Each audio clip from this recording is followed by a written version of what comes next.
Hello and welcome to What's the Big Idea, the future focused game show that goes, haha, what? I'm Chandler Dean. Eric Cunningham is on assignment in Kuala Lumpur.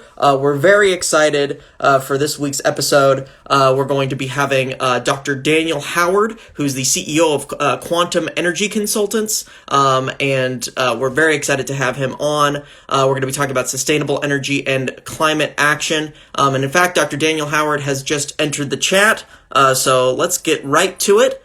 He's requested to be in the video. I'm clicking. All right, we're connecting. I've just invited him to connect, and here he is. Hey, Dr. Daniel, how you doing? Eric, great to see you. I can see you, and your connection is coming and going a little bit. So let's see if we can get adjusted here. But I can see you, and I can hear you. So it might be a little bit rickety, but I think that we can proceed if you can hear me.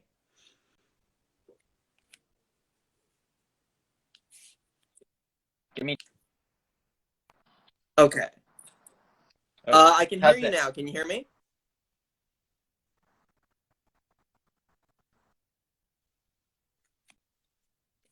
All right, let's see here.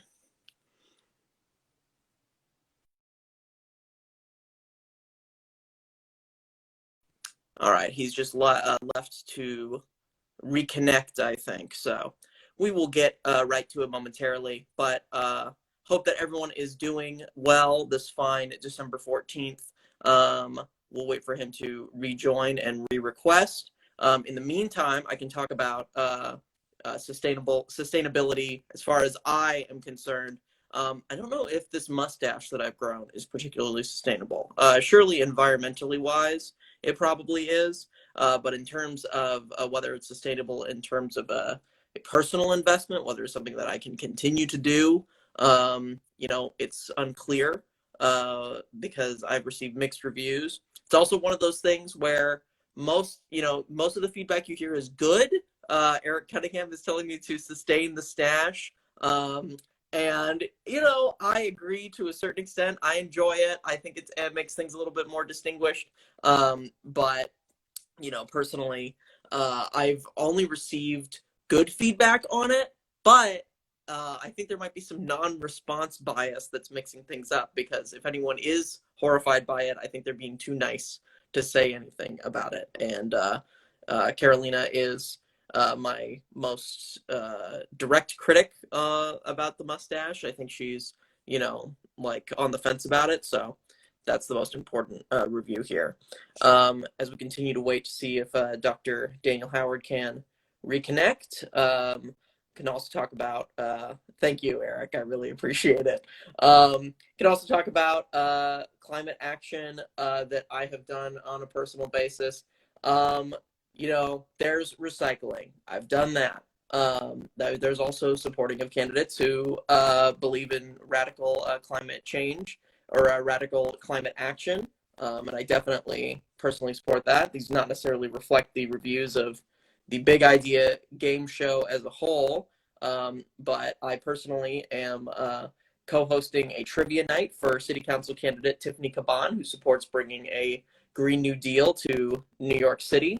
She's running for City Council, and I'm hosting a trivia night fundraiser for her on Wednesday. So I'm contributing to the fight against climate change in that way, slightly indirect, slightly silly way to do it. But, that is another thing that's been going on. All right, here we go. Dr. Daniel sent another request. Let's see if we can reconnect this time. All right. Okay, here we go. Can you hear me? All right. We're back. The connection seems to be better now, so I think we're in good shape. Well, that's just one of the many incredible things that you're capable of doing. Before we get into our quick 5-question quiz, I'd like to give you the opportunity to introduce yourself, talk a little bit about who you are, what you do for the Big Idea folks. Sure. My name's Daniel Howard, and I grew up in California, but I've lived in Africa and Europe and Latin America, and I think through living with humans of different cultures, I guess I've just grown really fond of people, and especially helping people that are struggling to survive and preserving the planet for future generations. And so that's the intrinsic motivation behind my work. And when I'm not working, I'm hiking in the mountains or surfing or cooking or hanging out with friends or making nerdy jokes. That's actually a line on my dating profile. It says, "The dorkiest thing about me is," and then you answer it. And I said my jokes. So I'm going to apologize ahead of time to everyone, especially Eric. I probably should have told you this ahead of time. And yeah, I'm traveling today. And so glad I could just jump into Yeah, we this want to be via the my most car on the 7th accessible, freeway. easy to tune in game show possible. So we can get in and out in 15 minutes or so, and then get you back traveling on your way and continuing to enjoy the planet while it's still here. And hopefully together we can ensure that it's still habitable for many decades to come. Um, so we, Yeah. There's a quote that says, I wake up in the morning torn between the desire to oh my save the God. world and to savor it. And I eventually realized that if I don't try to savor it I think that first, those two things are there's nothing worth deeply saving. intertwined, but I love that. So yeah, we're gonna go right ahead to the questions, and then toward the end we can talk a little bit more wonky stuff too. So, but let's go ahead and get started. Uh, Okay. I just want to start by saying too, Eric, I really like how well, easily it is. email and just bringing this into like the most low effort possible connection is the best, so people can get their message across. All right, let's get started here. We're gonna bring up our little slideshow here, the official "What's the Big Idea" slideshow. So today we're talking sustainable energy and climate action. Dr. Daniel Howard. Going to ask a few questions. We got some multiple choice. We got some fill in the blank. So we're going to get started here with a multiple choice question. This should be a gimme, I would think. But which of these is not one of the goals of the Green New Deal as outlined in House Resolution 109? One, upgrading all buildings to achieve maximum energy efficiency. Two, permanently eliminating all planes, cars, cows, oil, gas, and the military. Or three, cleaning up hazardous waste and abandoned sites. So which one of these three is not in the Green New Deal? Well, the last time I heard Trump talk about the Green New Deal, he was saying that the premise was they want to make all the windows like 2 square inches on every building. And so I'd say he would probably choose um, either number one or number three. But if you actually read the Green New Deal, And that would be number the two obvious would be the and obvious answer. correct answer. Permanently limiting all planes, cars, cows, oil, gas in the military. And in fact, you invoked him, the person who inspired this incorrect answer. This is the verbatim quote from his tweet. And by the way, he does say that the Green New Deal is brilliant. And he does say that it's very important that it be passed. So he may be sarcastic here, but I think this is one of those cases where he is accidentally correct. Even if the actual facts behind the claim is wrong. So there you go. You've won at least $1 million of fake money here. So we're gonna move on now to our next question. Mm-hmm. But Eric, but before we move on, in exchange for me answering these questions, how about every time I get a question right, I get to choose one of your articles of clothing to take off. For you to take off. I mean, I would do it if I was in Kuala Lumpur, but I'm in, I would be en route to Santa perfectly Barbara. So comfortable with that. If this were not the family friendly, accessible, part of our accessibility claim here is that we want to make sure that anybody can watch this show in any environment. So, and also, I think that yeah. children are the most affected by climate change, and they would also be most affected by the horror of what you've requested. Okay. We'll have to put a rain check on that. Yeah. I don't really want to see your Little Oh, Mermaid underwear anyway. another correct guess. But anyway, let's go to our next question here. This one is a ranking question. Okay, so according to the US EIA, rank these energy sources by how much they currently contribute to America's energy needs. So how much they're being used. Wind energy, solar energy, and hydroelectric, from most to least.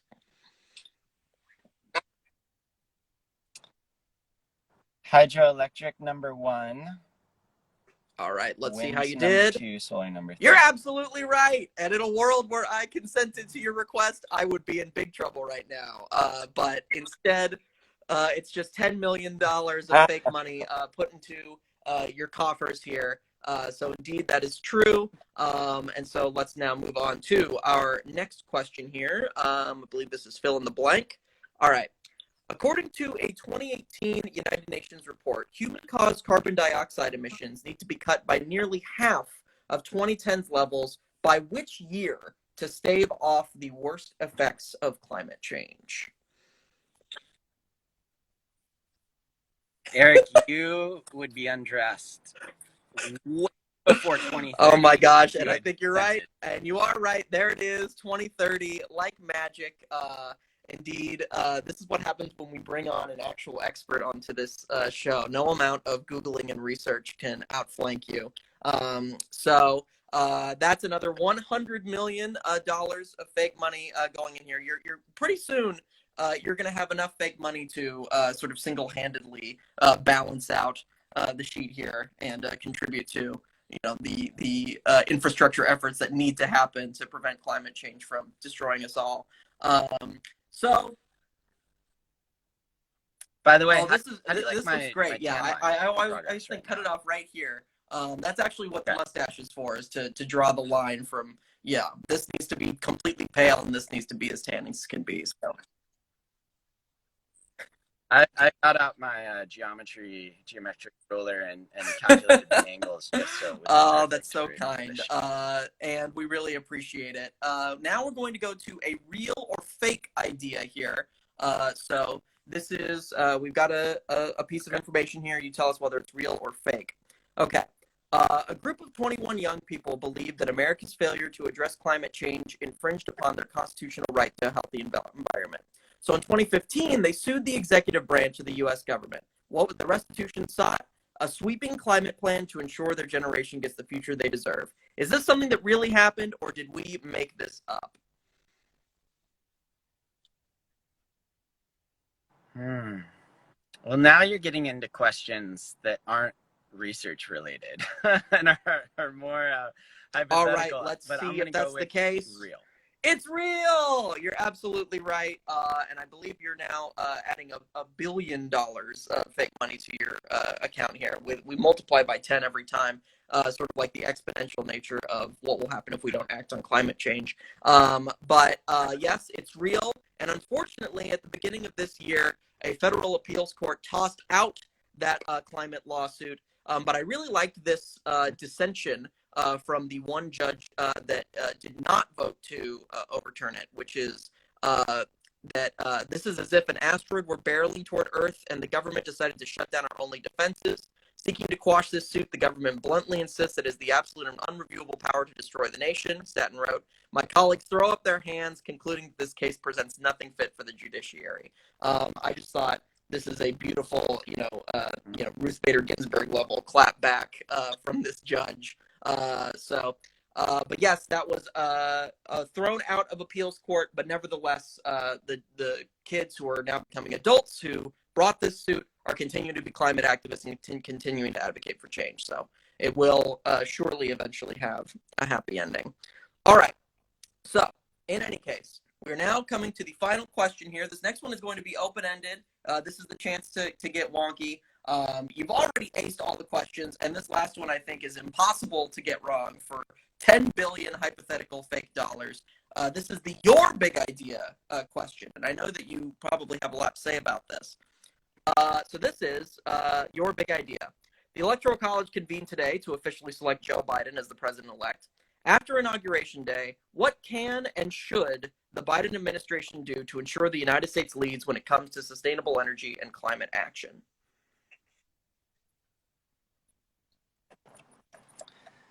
That's a really, really good question, Eric. And I just want to start by, I'm curious, how many pairs of Little Mermaid underwear you have? I would say the number is very similar to the number of U.S. senators that currently support the Green New Deal. So fewer than you might want, but still a significant number.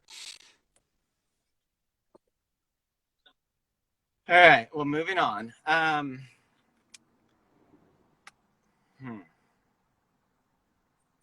So when we look throughout history, right? Like let's take a 10 million year perspective, right? Our climate goes through cycles, but these cycles happen over biogeochemical cycles, which are hundreds of thousands of years.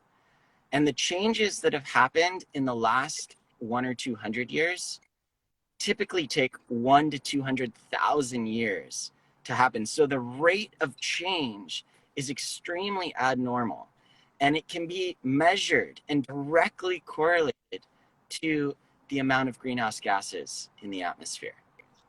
And 76% of the greenhouse gases that humans are emitting come from the energy sector, right? So there's essentially like one huge problem that, I mean, there's many, many problems, but related to sustainability, there's one huge problem that we face, which is climate change. And the reason why is that all other issues are manageable in the sustainability sphere, except for climate change. And there's one thing causing climate change, which is greenhouse gas emissions.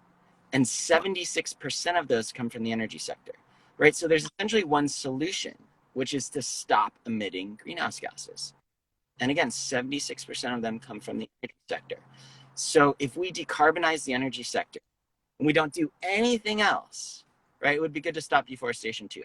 But if we just decarbonize the energy sector, we'd reduce 76% of the greenhouse gases, climate would start to stabilize, we would be okay, even if we didn't do anything else.